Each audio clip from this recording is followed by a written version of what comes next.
I'm not going to say a single word about the Tennessee Titans record against the Indianapolis Colts because I was a punter, and there's no reason for me to talk about that. With that being said, we did not punt much against the Tennessee Titans, so you probably have no clue who I am to begin. Look, I'm unstoppable. Forget your defense, nothing but an obstacle. Run it back, switch it up, call it audible. Serving up them Hail Marys till the game over with the showstopper. So hot, you gotta blow on it. I said I'll huff and I'll puff, then I'll pass to my left while I'm looking to my right. Hit him right in the chest. It be looking like magic, better give me the throne. I ain't talking about Patrick, but I rep my home. I'm never at the end of my zone. I'm bad to the bone, eating up these pig skins like they chicharrones. And you a douche cabron. Mira, mira at the mirror on the wall. I'm the greatest of them all. They gon' put me in the hall. Your name is only written in a bathroom stall. Quit your stalling and make a play. My drive too long, pop the clutch, I don't pump the brakes. I know what it takes to gain the muscle, get rugged. These butterfingers be fumbling, squash a scrimmage and rub it in Robitussin. How I give them concussion, they see in double, they rushing and pass the shovel, the dirt and rubble, I bury them under it. Stay in your huddle and get 10 yards back, never turn your back. I'ma pull your flag, I go full contact, out punch, out kick like a shotgun. Yeah. The boys are back. We're a little bit later than usual, but you know what? We love you anyway. So let's just go ahead and get to it. Welcome back to the HorseShoe Mob podcast, where we're coming to you with everything Colts. And yeah, this is a wild one. This is a wild one because a year ago we were talking about the draft, and right now we're talking about potentially getting into the playoffs. And not only that, but the thing is also there's a shot to go ahead and win that division too. So. Yeah, we're definitely gonna go ahead and get into it. But before we do, let's go ahead and get to the guys we have with us. The senior of all seniors. Not to say that he's old, but just to say when you see him, you gotta call him senior. We have Josh Senior, everybody. What's good? All right, and then we have the man, the myth, the ninja, apparently. The person who just lives and dies by the phrase "let a naysayer know." We have with us Austin Cook, everybody. What's up? I'm Austin. All right. And then, of course, I'm just Chris Jackson. I'm your friendly neighborhood Chris Jackson, so don't even worry about that. But yeah, man, welcome back. Welcome back. If you're watching, make sure that you are liking, commenting, sharing. Want to make sure that we get to all your comments and all that good stuff because, you know, we love y'all. Without y'all, there is no us. So we appreciate y'all. We want to hear from you. So definitely go ahead and make sure that you're commenting. But you know what? Let's just go ahead and get right into it, right? Make sure you are visiting www.fanbattlesports.com for all your Colts-related needs. You'll be able to see us on there, biographies, articles. You'll be able to see past episodes and links to past videos, whether you stream on Spotify, Spreaker, Apple Podcasts, wherever you listen to your podcast at, we have a link for that. So just make sure that you go to www.fanbattlesports.com and go on ahead and tune in. And you know what? I'd be remiss because you know what? It's New Year. Happy New Year, fellas. How's everybody feeling? Feel great. How about you, John? Feeling good? Yeah, feeling like a new year. Ain't none of that New Year, new me stuff. We don't care about that. Whatever. We saw you last week. None of that corny. Well, saw you last year. Finger guns. No, we're not doing that. Not doing that BS. Okay. No. All right. So you know what? Let's just go ahead. Even though we're not going to talk about the BS of last year, I'd be remiss if I didn't mention Andrew Ogletree suspended indefinitely. It was domestic battery stemming from a domestic situation with his girlfriend, or basically whoever she was to him.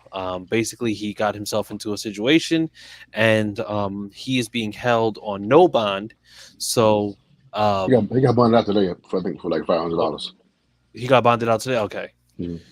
All right. So, I mean, you know, it's just like I said. It's just like I know domestic violence is always a sensitive subject, you know, and we definitely lend our hearts and prayers to anybody who's been a victim of that, because nobody needs to go through that, like, absolutely at all.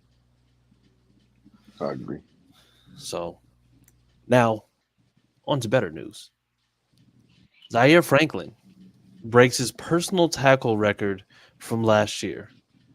I believe last year he was at 148, I believe. I think it's And 165. 165. Okay, I knew I had to been off on that a little bit, but he's at 165 last year.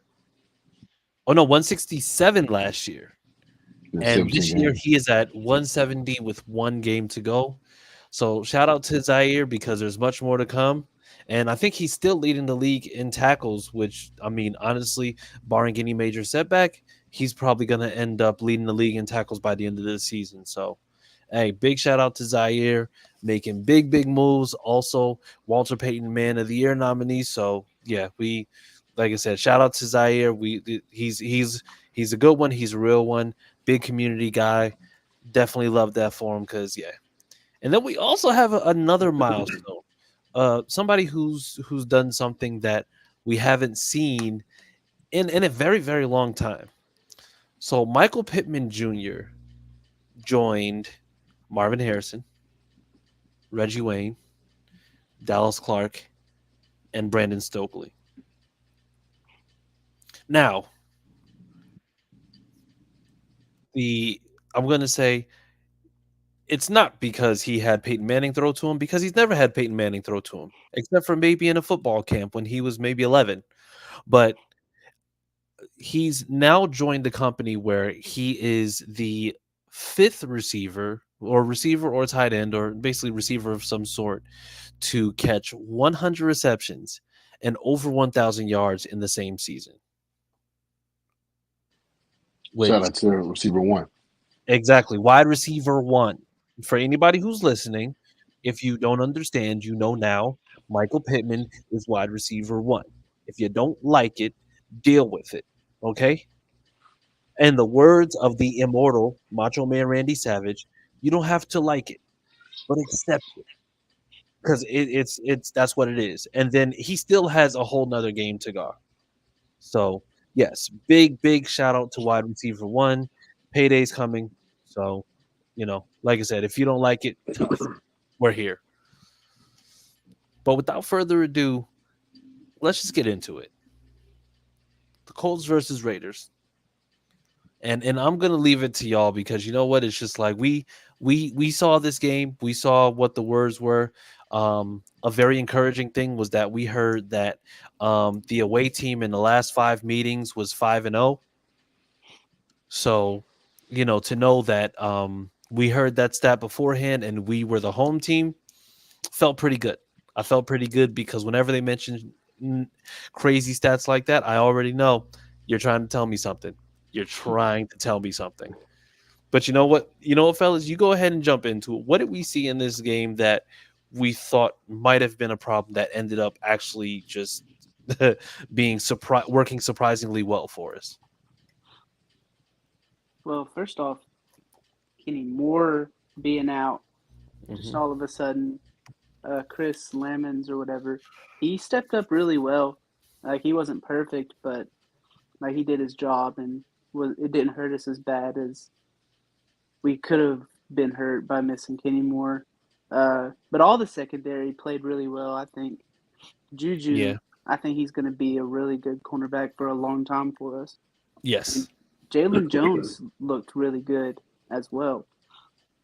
So I mean, the secondary really could have took a beating, especially missing their leader in Kenny Moore, but they stepped up and didn't get torched like we could have. Yep. Absolutely. And you know what? I'm going to say, just kind of like expounding on that.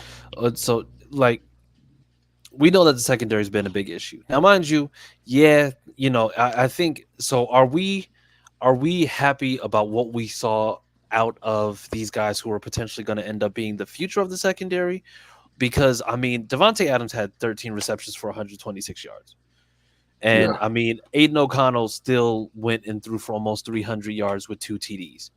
But, were Yeah. we were like are we more so okay with this performance because this secondary we kind of expected them to struggle, but they actually ended up doing pretty well.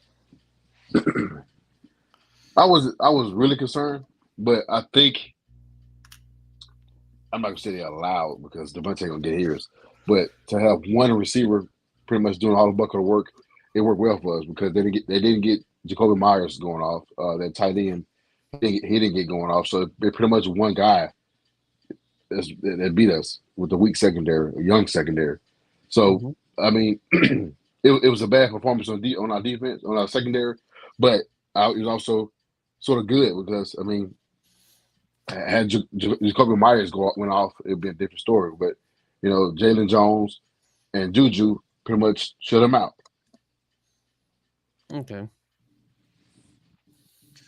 Okay.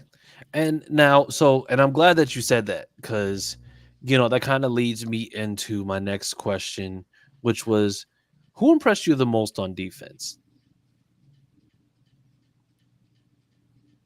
For me, I really do think it was Juju. Um, he like looked like he is gonna be that guy, and like he's made Yeah. flashes before, but I don't know. It's just something about that game I really liked what I saw out of him. Yeah. I agree, Juju as well because I think when he defended Devontae Adams, I think he only allowed 40 yards, which is good for a Yeah. rookie corner that's coming back from a what injury? I forgot what injury he had. Quad Quad injury, I injury. believe. I Yeah. think he missed like 6 games, 4 games, 5 games, or something like that. Coming back and been, I'm not gonna say anchor, but been a serviceable cornerback for the defense. Hmm. His presence was really good. I mean, like I said, Devontae got here. Devontae was everywhere on that field. There's no way we could just completely stop him. Just throughout the whole game, but we stopped everybody else. I mean, I don't like the Aiden McConnell having 299 yards. They Yeah. they definitely has to clean up, but I mean, most of his yards came from one player. So um, I'm still impressed. We knew going into the season that those cornerbacks gonna give us growing pains, and I think we growing pains is not the word anymore. It's still Yeah. some issues, but I still got faith in them for as the future goes. I still got faith in them. I think this will be a learning experience to build from, and next year, um, maybe second year into the defense, maybe another defense coordinator. I'm not sure, but there's a building block for them to get better next year. Yeah.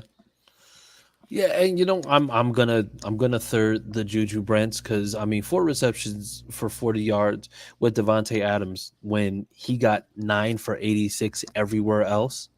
I mean that just goes to show that you do have somebody who can play tough, who can play physical. I think we saw something similar when they played against D Hop, where they're basically trying to get D Hop to basically just kind of fake the middle and then run the out to make Yeah, sure that it's just like you're getting separation. And even that he defended pretty well. I think Amari Cooper said he was unguardable. He held Amari Cooper to 0 receptions for 0 yards when he was guarding him. Like Juju has had his fair share of number one opportunities, and I think he's proven himself to be that good. And I mean, even with him missing time, for him to have the numbers that he has is nothing short of really damn impressive. So yeah, I mean, I'm very very happy with his progression. What he's done. Even and you know what I think one person that we're not talking about enough is Nick Cross. I yeah, mean, Gus Bradley, for some reason, held Nick Cross out all of last year, damn near all of this year, until Nick Cross pretty much had to play due to injuries, due to Julian Blackman being out. Basically, just like it was a whole bunch of reasons why he couldn't. And then, I mean, Nick Cross against the Steelers, he basically snatched a pick off of George Pickens' hands. And I mean, he was out there, this past week when, and I like Jalen Jones, but he was out there when Jalen Jones was missing on certain coverages. Nick Cross was closing gaps, making sure that he's getting past defenses too.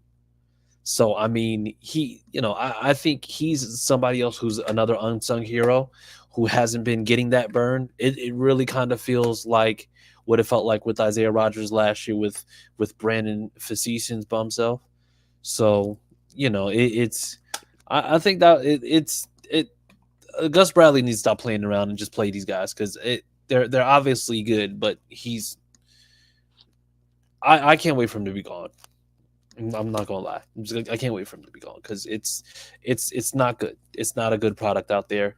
I think we're about like bottom 10, bottom 15 in most categories defensively. So yeah, awful. Yeah, I agree. I mean, oh man, it's. I mean, even the screen passes that we keep getting burned on. We're not stopping those screen passes. Aiden did a lot of screen passes with that. Was it Zahir White? Zamir. Yeah. Zamir, Zamir, right? yeah. Yeah, he was like, oh my god, he just kept doing it. So, like I said, most of his yards from screen passes and Devontae Adams. Well, yeah. Well, that's and I mean, in a cover 3 scheme, the screens are always going to be dominant. But the problem is that when you have those screens, especially if you set them up where the blocking is going to be inward towards the middle of the field, then that means the only people that are going to be able to cover a running back with a full head of steam is going to be the cornerbacks. And I mean, Juju can somewhat tackle, Kenny Moore can tackle, but the problem is if they get caught up in coverage after him, who's going to run up and make those hits? And I think that's been that issue. And Gus Bradley, he got beat on that with the Bengals. He got beat on that with the Falcons. He kind of got beat with that with the Raiders. And then, they just decided to Raider. So, I mean, it is what it is. So, I'm going to. I think we're talking about like a pretty good youth movement. I like where this team is going, but I just want to say, like, can we really just for a second talk about this past year? Because I mean, last year we're going into this game versus the Texans, where we played Texans for the last game of the season last year, and we're talking about whether or not we're going to end up with the 4th overall pick, 3rd overall pick, or 2nd overall pick. And here we are fighting for a playoff spot. Like, what has been the most impressive about this season regarding this team? And it could be coaching, it can be front office, it can be the team itself. Like, what has been the most, I'm gonna say, delightfully surprising aspect of this team this year? I mean, obviously, it's nice to have a coach like Shane Steichen. I think that's a huge reason that we had such a quick turnaround. But like having guys like Michael Pittman step up and show that he is the wide receiver one that he is. Kenny Moore have a bounce back year after having a down year last year. Just different leaders like that stepping up for us and having the coach like Shane Steichen that we have, I think was huge. Oh yeah.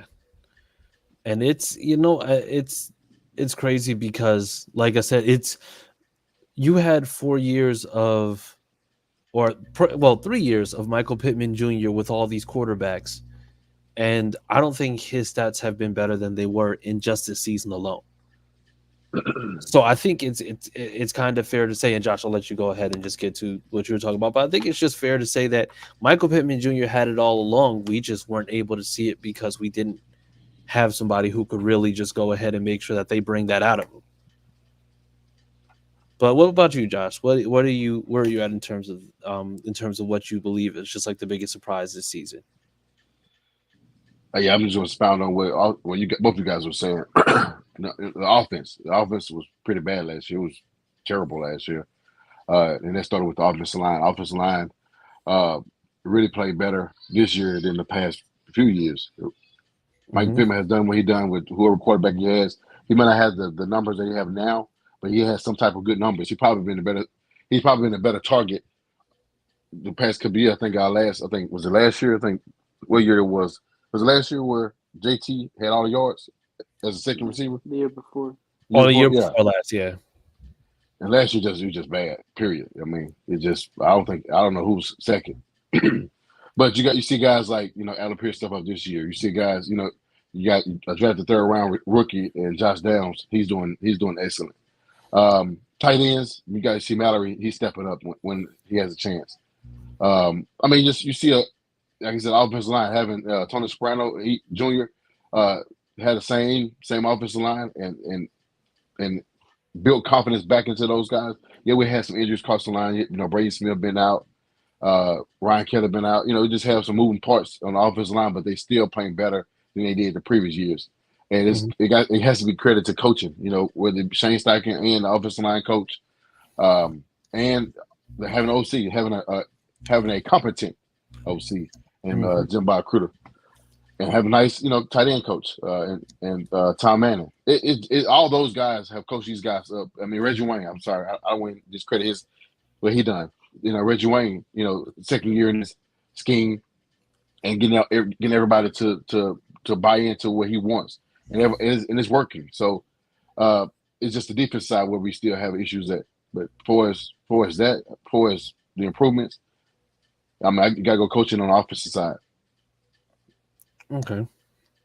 And it's without having your quarterback have been out since week 5. Yep. Yeah, and I'm gonna just go ahead and just give the vanilla answer. It's gonna be Shane Steichen. It's gonna be Shane Steichen for me, only for the simple fact that Shane Steichen has taken this team with just a few changes here and there in terms of the players. And I mean, he's turned his team into a contender by making sure that we have a system in place that makes it so that they're able to do everything that they need to do, and that they're maximizing the potential of what he has in front of them. So it's not like they say, oh, we have a system, and then next year we're going to bring in somebody who does this so that we'll be able to compete better. No, this team is competitive, even given their circumstances, given, AR being out, given that Gardner Minshew can play quarterback, but he does have some of those flaws where it's just like, that's a little bit sketchy. Like this is exactly like what we're dealing with when it comes to, this team and what what this team has been built on throughout the season. So, I mean, as far as the actual season goes, it's just like I really just got to give hats off to Steichen. I really got to give hats off to Steichen for coming in and taking this mess and making it, going from mess to miracle, basically. But we got to get into it. We got to talk about it because this is it. This is for all the marvels. This is the sink or swim that we're talking about. Colts versus Texans. So this weekend, the winner of the Saturday night game, which we've been flexed to primetime, which I think everybody was kind of asking for. So we're going to be under the lights Saturday. Basically, like it's the whole world's watching us. And we're going to be at home. So this one is going to be whatever team wins is going to be into the playoffs. Now, Jacksonville and Tennessee play the following day. So whoever wins on Saturday night is automatically in. Mm-hmm. If the Jaguars lose on Sunday, the winner of the game on Saturday night wins the division.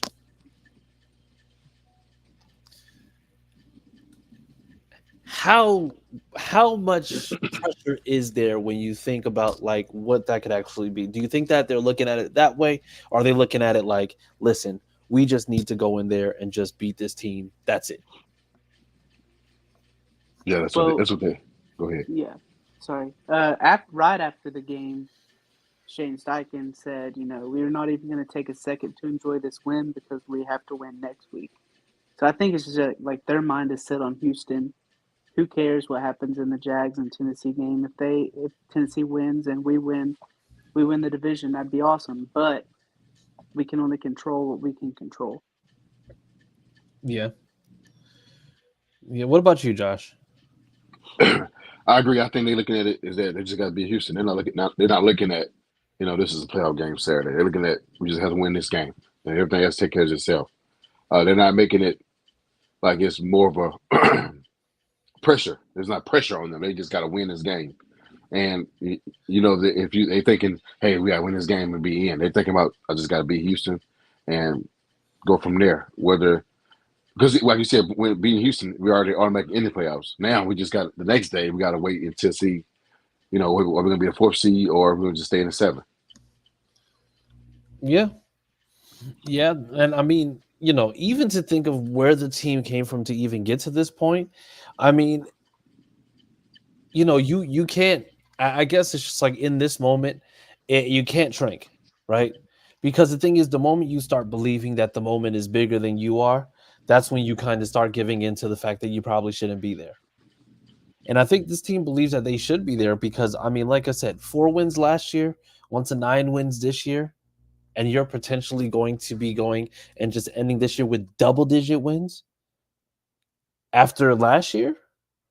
Like, there's no reason in hell why you shouldn't believe that you're able to do it, especially with these pieces, because, I mean, losing a bunch of starters, guys being out during certain games, like, there's a lot of adversity with this team. And this right now basically is, I mean, they're in a position where they just have to take the bull by the horns. No pun intended. I promise. I was not waiting to use that one. It's the first thing that came to mind. No. We're gonna use that. Stick to that. We're gonna use that. Take the bull by the horns. There you go. But yeah, I mean that's what it's up to right now. And it could very, very effortlessly be a chance to go ahead and just put yourself in a prime position. But I mean, it's going to be a tough game because, I mean, as we've seen, CJ Stroud is no slouch. But what are going to be the keys to beating this Texans team?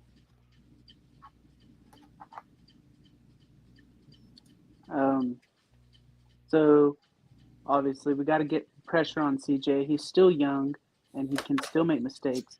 Mm-hmm. So getting pressure on him like we've done all year, getting solid pressure on most quarterbacks, most games, and forcing turnovers and not committing turnovers. Gardner Minshew did a great job against the Raiders, not committing turnovers. Mm-hmm. Just got to do it again this week. JT had a good game. Hopefully he continues and has another good game. But I think if we can get pressure on CJ Stroud and not let him go off, we'll be fine. Okay. What about you, Josh?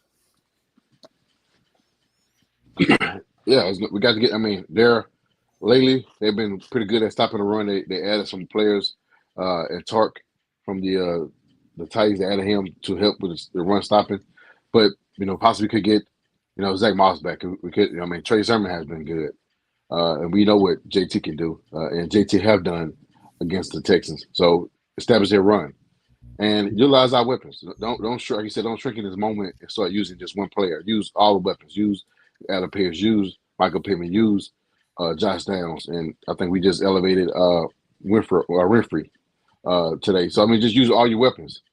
Don't just use one guy and just be stagnant on one part of the offense. Like just don't try to run every play and you can't get any runs. Don't try to, throw 39 times and you're only completing 10 or 15. That's not good at all. Try to be more balanced. And on defense, defend those guys. I mean, they're going to be without Tank Dell, who pretty much did us pretty good week 2, but Nico Collins is not a slouch. Dalton Schultz is not a slouch. They have some weapons. So I mean, and Devin Singletary, he's been pretty good in a run. Okay. And we just got to contain those guys throughout that game and make sure that we end up on top, winning. My prediction, I said last night, 20-17. I don't think it's going to be a shootout, but I think it's going to be a close game. It's going to be a nail biter, and we come out on the end. Okay. I think it's definitely going to be, I think it all comes down to CJ. Because I mean, that team definitely moves differently when he's in. And I think we've seen what Davis Mills has to offer, in past years, and have still been able to do what we need to do against them, except for maybe last year where this team was just in utter shambles. So I think ultimately it will be the same way it was in the first game. It was going to be getting pressure on CJ. I think he's still going to make those throws. But at the same time, if you get pressure on him, he's less likely to just consistently beat you over the top. So, I mean, when it comes down to it, I think ultimately it really It's just going to boil down to what can this team do if they go ahead and just get pressure on CJ, and then also what is this team going to do on offense? Because it's just like I said, they got 2 touchdowns with Anthony Richardson before he got hurt. Right. And so, we're not going to have that same threat that we had with being able to have that defense spread out. But, like I said, Shane Steichen already faced his team. I'm pretty sure he's game planning.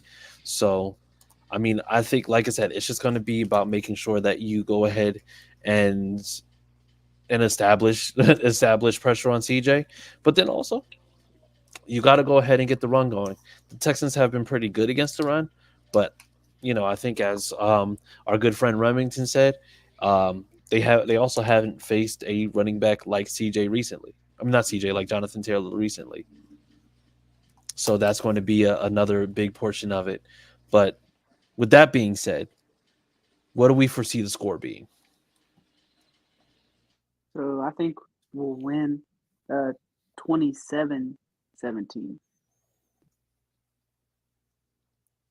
Okay. All right. And Josh, what about you? Because I know this is going to be interesting. Yeah, it's gonna be a close game.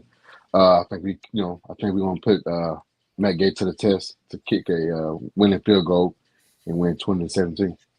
Okay. All right. And hey, we have a comment here from Jacoyus Whitmill, who is a Texans fan. And he says Texans gonna smack y'all Saturday. He's a homer, so you know what, Jacoyus? It's okay.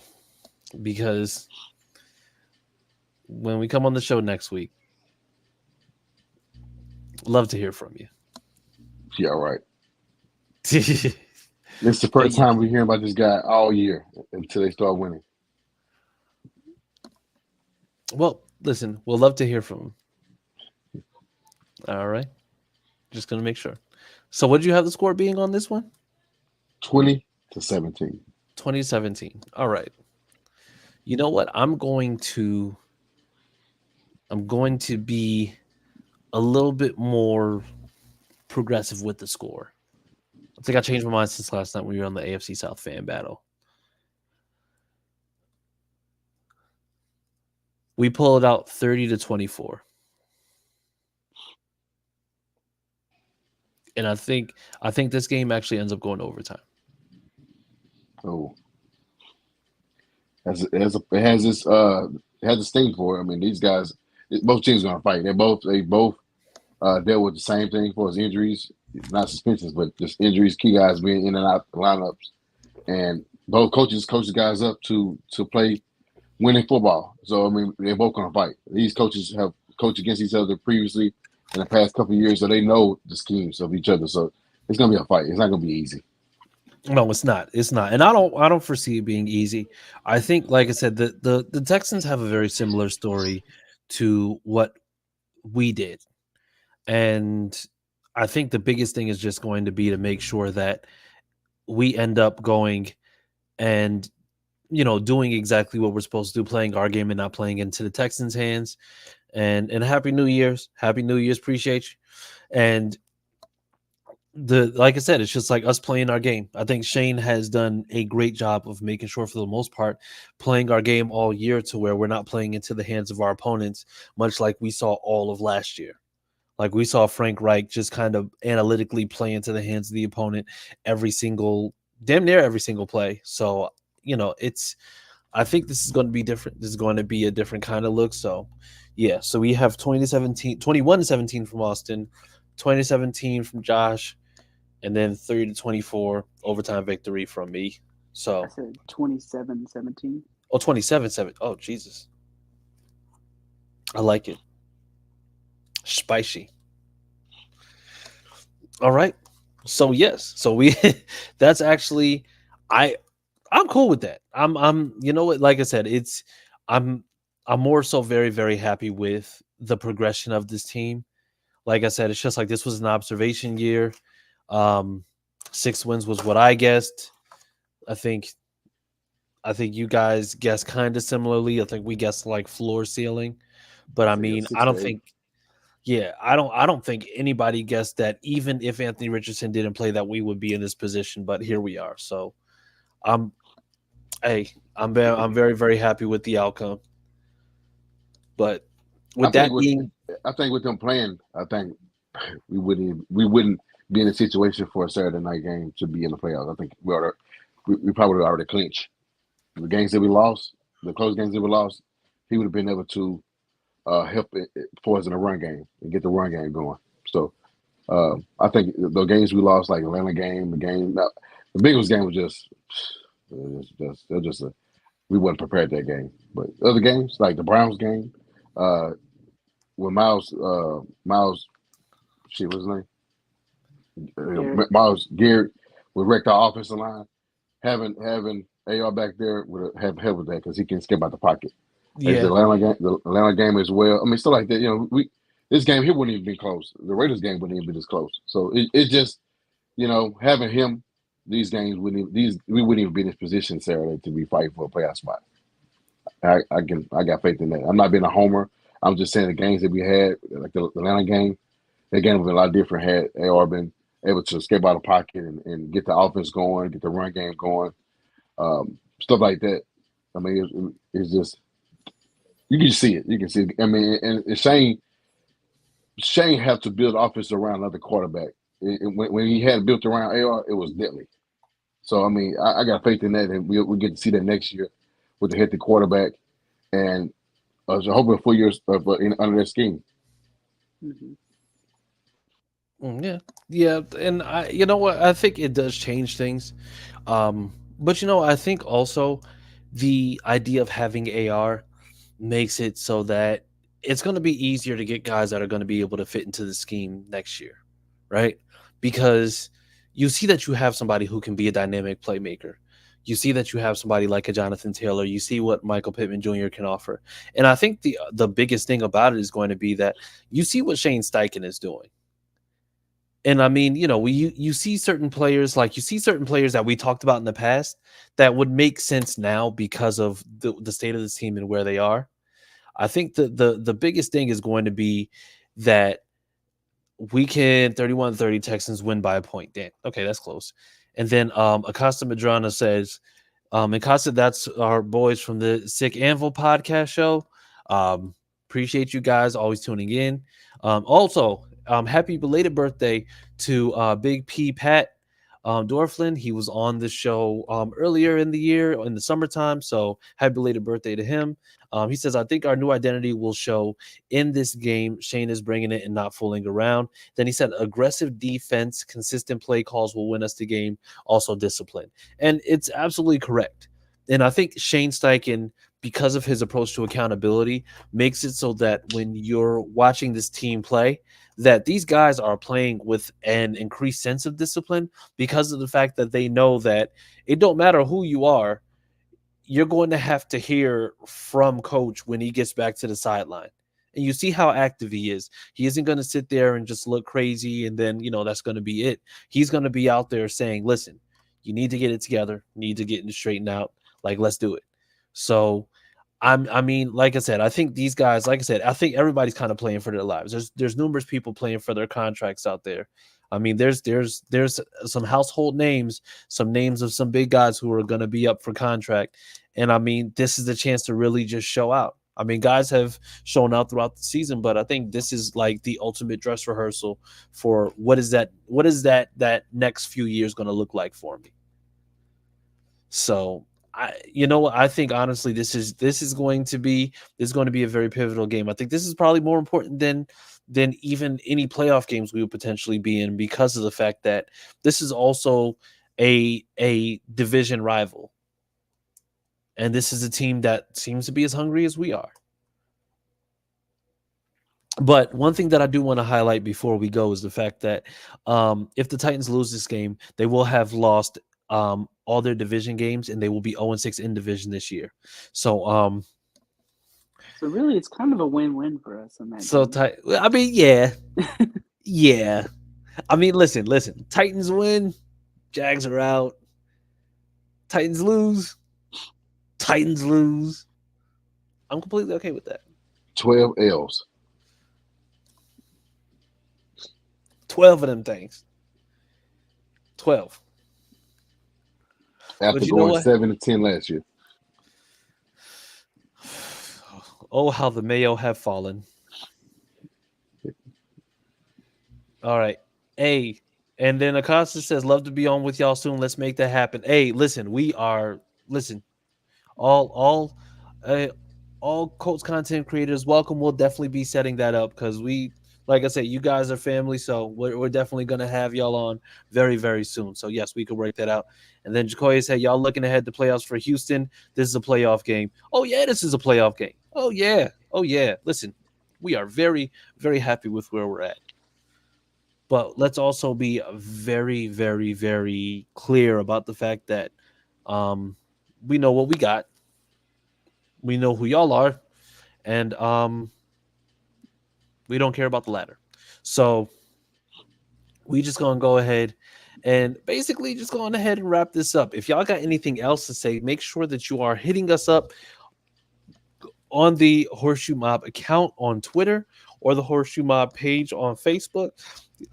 Even if you just drop in, talk a little trash, we're okay with that. We're okay with that. And we might actually be having a little trash talk going on later on this week with some Texans fans because yeah, we know it's just like, yeah, you step up, we gonna make it happen. You know what I mean? You know what I mean? But you know what? In the meantime, guys, where can the people find you on social media? You can find me on X at Cookie Austin 2. Why are you like this as a person? Why are you the way that you are, Austin? I don't know. What about you, Josh? I see the screen at the bottom has a different name there, so guys can excuse that. But it is now who is Josh Singer, and I know my guys, my brothers ask that all the time. Who is Josh Singer? But you guys who know me for so long, y'all know who Josh Singer is. So follow me on Twitter. All right. You could find me at CJ Colts fan. Like I said, you can find me on Twitter, find me on Facebook, Chris Bolt Speedman Jackson, all that good stuff. But yeah, so you know what? We're out. Thank you for tuning in. We will see you next week and potentially see you this Friday. We'll see. If anything, we'll post it. So definitely make sure that you tune in. Hey, go Colts for the shoe and for the new year for 2024. Remember,